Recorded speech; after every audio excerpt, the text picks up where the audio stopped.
If I had switched the light off then, I wouldn't have achieved what I've achieved today. I wouldn't feel so fulfilled as I do now. And I think if anyone can take away anything, it's that you've got worth even though you might not sense it. Welcome to Holding On to Hope, a series that shares the stories of everyday Australians that have experienced moments in crisis and found a path to support. Whilst all of the stories shared offer hope and inspiration, at times you may hear something you find triggering. If you or someone you know needs crisis support, please phone Lifeline on 13 11 14, text 0477 13 11 14, or visit lifeline.org.au for Lifeline chat service, which is 24/7. Hi, I'm Carla, and welcome to this episode of Holding On to Hope. Michael's life journey is a testament to resilience and the transformative power of reaching out for help. After a traumatic childhood marked by neglect and abuse, Michael faced a crushing sense of despair following the breakup of his first meaningful relationship. Feeling overwhelmed and disconnected, he found himself battling suicidal thoughts. A call to Lifeline became his turning point, offering him compassion and the support he needed to begin healing. Today, Michael is thriving in a fulfilling marriage and career, using the tools he discovered through therapy and self-care to manage his mental health. Hi, Michael. Hi, Carla. That was a really well opened statement there. Well, we're going to jump in and explore it in a bit more detail. And, you know, it's wonderful to have you sharing the good and the bad, the not so good here. So I wondered if we could start with childhood, if you wanted to talk about a few of the things that happened for you and how those experiences shaped how you grew up, how you looked on life as you got older. Well, that's usually at the root of everything, isn't it? Childhood. My parents had split up at a very young age. There was a lot of instability. And as a result of that, an unstable household, and everything else was always sort of falling apart in a lot of ways, as felt like to me. There was a lot of physical abuse. There was a lot of emotional abuse. Obviously, like I said, my father wasn't there, so that was a form of neglect. By age 8, I had really experienced every form of abuse, including sexual abuse. And that was at the hand of someone who should have been trusted. I think because of those events, I was always kind of a glass half empty kind of person because of that. So moving from primary school, especially into high school, and you start to develop in adolescence, there's just so much feeling of worthlessness, not good enough, feeling stupid, and that stuck with me. So I think my journey in life was already on a pretty bumpy road. From such a young age. Yeah. And so I kind of really didn't care where I was going in life. It's only really been the past 6 or 7 years I've started to sort of pull myself out of that with a lot of help. As a young person, you found a relationship that was lovely and caring for a while, but then that ended. Yeah. And what was the experience there for you, carrying on from those childhood feelings of? Yeah, well, that's a good question. Yeah, I met this other person, and there was a lot of excitement. There's all the emotion First there. love, First young love, right? It's all yeah. that kind of jazz. Yeah. So I think that was like, oh wow, this is. I sort of feel worthwhile. Yeah. As that's gone on, it just wasn't a relationship that was working. For the first time really in my life, I felt there was this sort of spark, and then that had gone again. And physically, I could feel, like I used to hear people say, oh, your heart's breaking. I'm like, what's up with that phrase? Yeah. But I actually felt that. I felt like physically inside I was actually breaking. And so then it sort of really plummeted. What did it look like for you day to day? What was the impact? Oh, yeah, pretty negative. There was a lot of days I didn't want to get out of bed. Yeah. Now I would call it depression. At the time, I didn't really think of it that way. I didn't see any purpose. I'd call in sick for work, so I wasn't going to work. Guess what? You kind of need work to get paid, and if you don't get paid, then you can't pay other things like rent and so forth. So it kind of snowballed, this perpetual ball, and just kept getting bigger. Was there anyone around that you could speak with, or were you really dealing with this by yourself? That's a good question. For a number of reasons, there wasn't anyone in my family I could really talk to about that. I had both parental figures and grandparents who actually had a way of sort of insulting us for having feelings. That's myself and rest of the family. One occasion I tried talking to my mother about it, and she kind of lost it and told me to get over it kind of thing. And that was a moment, 17, 18 years old. It was kind of a pivotal period in life. So I think at that point it was like, well, you don't talk to the family. I grew up in rural Australia, and it's a small community. So you're always aware of what you say can come back in one way or another to you. You really are concerned what people think of you all the time. That seems to be a theme I've noticed in myself and others. And what about being a male? Is there a particular difficulty did you find? Yeah, that was talking about feelings. Yeah, that was my next thought. My background's primarily in construction. You're reluctant to share that with other guys. I felt there was a slight sense of judgment. Well, maybe there wasn't, but I just felt it. And if I had some other friends I'd try and talk to a little bit, they would listen a bit, but it sort of came back to that same old, well, it's okay now. You kind of don't think about it. There really wasn't anyone to talk to about that. So I felt very isolated. And that's where I got to a point I just thought, well, it's probably easier just to call it there in terms of my life. Some people find their way to reach out for help, and you called Lifeline. Yeah. What happened there? How did you get to that point? For some reason, I don't know what part of me it was, but something was like, maybe not yet. And I distinctly recall a lot of Lifeline's advertising. I'm like, you know what? Let's call them. Anonymity is something that Lifeline offers through its service. So making that first call, picking up the phone, not knowing who you were talking to, how did that feel? You know, was it useful? Oh, I think that's probably one of the key features of Lifeline. I didn't know who they were, and I was like, well, chances are I'll never see them. So that was a chance for me to start letting things out, getting a lot of feelings heard without judgment. I used to always feel judged for expressing any kind of emotion. So that was like, wow, okay. And as I began to talk with them, I don't remember the exact conversation, but I remember thinking, oh, maybe I'm not so crazy. Maybe I'm not as bad a person as I think I am. And then thinking maybe I'm not as in bad a place as I thought I was. So that sort of helped me start to shift my perspective on things, which is that was a huge step for me because again, you've grown up your whole life glass half empty, and now you're trying to sort of make it a bit more positive. So that sounds like it was a momentous call to let all those feelings out that you hadn't been able to express before, maybe didn't even have the words for them or the language for them. Yeah. It was. And I remember I was on a work site. So Interesting. I don't know if the customer could hear me, but I was just trying to hold it together, and I was like, I can't do this. So I called them, and I was like, the waterworks were on. There was a big shift. So I remember that moment quite distinctly. It really got me calmed down. Must have put a bit of a plan together, at least in how to sort of move forward. But I do think the biggest part of that was just helping me see that I had some value. Now, I might not have been able to see that clearly, but there was something that sort of it had shifted my mindset. And after that call, you're at work, you're calmer. Yeah. Do you have a plan of what you're going to do next to support yourself? Well, all of a sudden those feelings were out, and I had begun to process them. So that was a good step forward. I don't think I could open up to everyone immediately, but I knew that I sort of had to put myself around some positive people. I was living on my own. So one of the things I did was ring up, it's now become my father-in-law, lived up the road from us. So I'd ring him up like, hey, can I come around? And I just felt like I was this sort of heavy sack of potatoes. It's like, who wants this guy? But I just knew at least I wasn't on my own then. And he was very positive figure in terms of was more than happy for me just to hang out there and sit with him, and whether we're watching TV, not talking.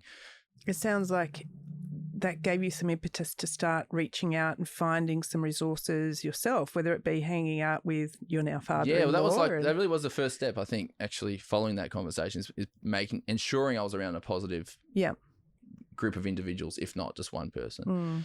And I think now I kind of say that's so pivotal to have that one person you can sort of start to lean on. And were you open with him about what was going on, or was it more about having, not being alone? Probably both. I was probably opening up a little bit. Yeah, there was that. There was not being alone. And, because I was like, hey, what are you doing? Can I come around?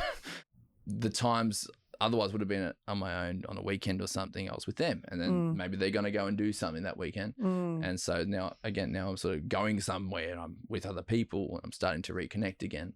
That was a pretty big force to sort of get me back online, in the sense. That was the grounding I think I needed. And then, like I said, following that, it's like it's sort of, you know, I don't want to use this analogy, but, you know, the plane's kind of headed down, but you pull it back up, you level, and that's kind of what that was. Not long after that, I started working for a guy. We've since become very close friends, and a very emotionally intelligent guy, and he would start asking me questions about, you know, things, and I was like, oh, okay, maybe this guy kind of gets things. And so we began to talk, and then I'd be at work, I'd listen to a podcast, and I got onto Psychology 101 from MIT, and listening to that was like, oh, I could just see dots everywhere connecting. I was like, this is why I feel this way. This happened to me. And all of a sudden, things made sense. That shifted things a bit more positively. After that, I'd gotten married. I remember still feeling, I don't want to use the word confused, but I remember feeling there was a lot of emotional turmoil inside. I still hadn't resolved everything. And we just happened to have a close family friend, and, you know, we were having dinner one day and she went, you know, if you need to talk about things, I'm here. And I'm like, okay. 2 weeks later, working again, I had a kind of a breakdown over the most simple decision I had to make, something I've done 1,000 times. Yep. And I rang her up. I said, you know, I need to talk. And that's when therapy started. So she's a professional therapist. Right. And that's when, yeah, I really started making sense of a lot of things. I started to drop my walls. I was still, while I was beginning to understand myself better, I still had a lot of emotional barriers up. I never used the word feel. I'd say, yeah, well, you know, she goes, well, how did this make you feel? And I go, yeah, well, I would speculate that the emotion within me, you know. And then I went in one day and she said, how are you? I said, I'm feeling a bit light. And she goes, you just said the word feeling. And I was like, so I did. We started doing EMDR, which I'm not sure if you're familiar with that, but a lot of that was, you know, a more positive way, if I can use that word positive. It's less intimidating way of dealing with trauma and bad memories and helping me reevaluate myself and yeah, changing the perspective within, because the narrative I've got is, like I said, I'm half empty. It's changing it to it's maybe that's not your fault. And then you begin to realize, actually, as a child, we always blame ourselves because it's a natural survival mechanism. We have to adjust ourselves to get our needs met, to be looked after. But you're doing all that as a child and it still isn't working. So that's probably the series of steps. And that's what I said before. It's not necessarily a smooth journey. It really isn't. But Lifeline kicked off a process that, yeah, had it not been for them, I wouldn't have been able to get to it on a journey of healing. And even if it wasn't the smoothest journey, it was a journey nonetheless. And that was critical for me. Like, I just think a lot was planted with one seed from Lifeline. I really think so. You've used some great metaphors. I was even thinking about, you know, you said, who wants to be with this sack of potatoes? Is it a sack of potatoes, or is it, you know, a nice big bowl of crunchy chips or something? Oh, you know? I'm using that one. Yeah, it's all about, I think, you know, that reframing work can happen. It's the perspective. You know, like, if there's a glass right there, is it half empty, is it half full? And it is a shift in the way. And I've probably come to acknowledge I'm always going to battle with that, and hence the need I have to maintain a degree of self-care. Even a couple of years ago, I didn't realize I was also getting depressed again. I didn't recognize the signs. And I guess sometimes you live and you learn. I wish I was a bit more alert to that then. You know, the signs of that would be the slightest loss of motivation with something I would normally enjoy. It's the sense of getting home and not really settling into a more happy state of mind because you're home from work. I feel I was withdrawing a little bit. And so that's something I've had to sort of be aware of that. It sounds like you've done a lot of deep work here to recognise these patterns. Yeah, and probably made a few less than ideal decisions too. And that's why I always put my hand up and go, hey, that's me there. But I guess I tried to reflect deeply on that and why, and work at that. I've been lucky to have enough people in my life. I can talk to them now about it. It helps me stay grounded too. And then sort of reflect on that, try and prevent that from happening. I try and take responsibility for myself, but I see I see what's happened when I've reflected on everything that's happened, and I'm like, well, like people are kind of hardwired me in a sense to be this way, and I think that's where I get angry now, and I go, well, you know, that hurts to deal with that. Again, that's why I've got to keep maintaining my well-being, and to have the outlets that I do for that, to have the people who support me. And I think this is really useful for people listening to understand that people don't find themselves in such a dire predicament overnight. It's often years or decades of experiences that have led up to people feeling this way. So to live with that and we'll keep working on understanding it and having good positive responses to it, it's sort of like a lifelong project for a lot of people. It is. There's so many experiences we each go through. That's one of the wonderful things Lifeline has. They have these resources you can keep referring to, because mental health, unfortunately, is very expensive. It's very good when you find the right professional, but it's very expensive. So I think having the resources Lifeline has, the toolbox and the communities that they build, it's so important, because at least you know there you'll get something. We hope you're enjoying this episode. Lifeline's new support toolkit makes it easier to care for family, friends, and loved ones, and look after yourself along the way. Visit us at toolkit.lifeline.org.au. Now, back to the episode. What are you doing now to help maintain your mental health? What's in your toolbox? I keep up with a lot of the learning I was doing. I said educating myself around mental health. So I found some really key figures online. There's a guy called Tim Fletcher who's a complex trauma specialist. That happens to be what I've been diagnosed with. So CPTSD. So listening to that, gaining understanding of what normally happens in those situations, that's really helpful, because again, once I have the understanding of what's happening inside, that's a big step forward. I have, like I said, I have a friend who's a therapist I talk to when I need to. We have other, professionals I can refer to. So they're always really awesome to deal with as well. Writing and music is really important to you. Do you want to talk a bit more about what's happened with those things for you over this time? I'd write poems, I'd write stories. When I got to high school, I was loving writing essays. And reflecting on those, again, over the same period that I've since began my healing journey, I could look at what I was writing and go, oh, there's some interesting themes there. And they were themes of longing, themes of wanting to be rescued, and themes of finding a sense of purpose. In the past few years, I've gotten back into that, particularly with poetry. It's evolved a lot, and now it's at a point now where I'm like, I want to put this into music, because one of the few things that brought me a sense of peace, calm, at least in a sense, growing up was always music. So now I feel like that's just the next logical step for me to move. We just finished recording the first single. Congratulations. Thank you. Yeah. So now that's the next stage I got to learn, but I'm already in my head. I'm thinking of the next project. So we're moving on to an album, and a lot of that is exploring some of those experiences growing up and exploring them to the point that just trying to understand myself more and at least have a voice for that. So I feel like I'm standing on my own 2 feet more and be an individual with individual rights and purpose and strengths.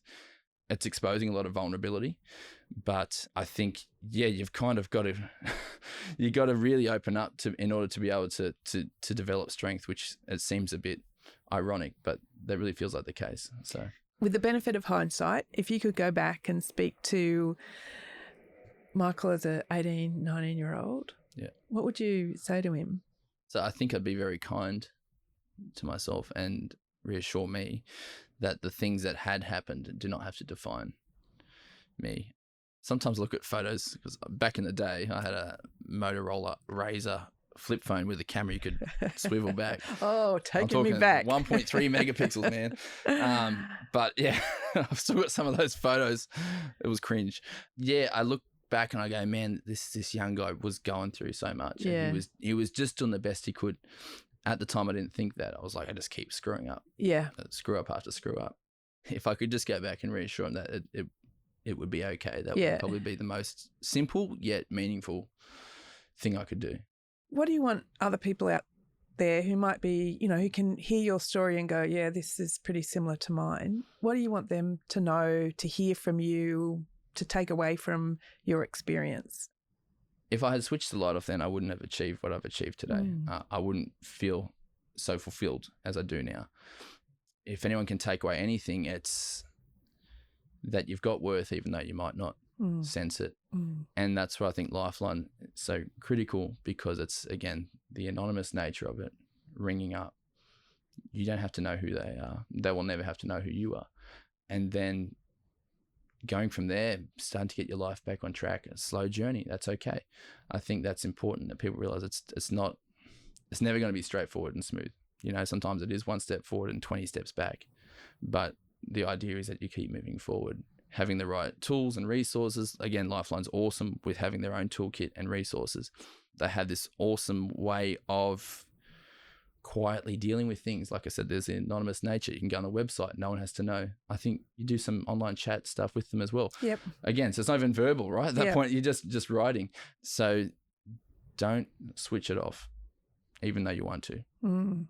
Thanks, Michael, so much for being here and telling your story. It's so important to have people like you who talk the talk, of having had these experiences over life. We're all trying to find people we relate to and understand, and people sharing their stories is such a key part of that. So thank you very much. Thank you, Carla. I really appreciate your gracious nature, but also the work you do, because you also do an incredible job with Lifeline. The Lifeline team, like I said, they're the unsung heroes. So I'm very grateful to be able to give a little bit back to the work they do. Thanks for listening to Holding On to Hope, the podcast. Lifeline is grateful to all Holding On to Hope participants for choosing to share their personal lived experiences openly and courageously in order to offer hope and inspiration to others. Your act of kindness makes for a better world. And remember, you can call Lifeline at any time on 13 11 14.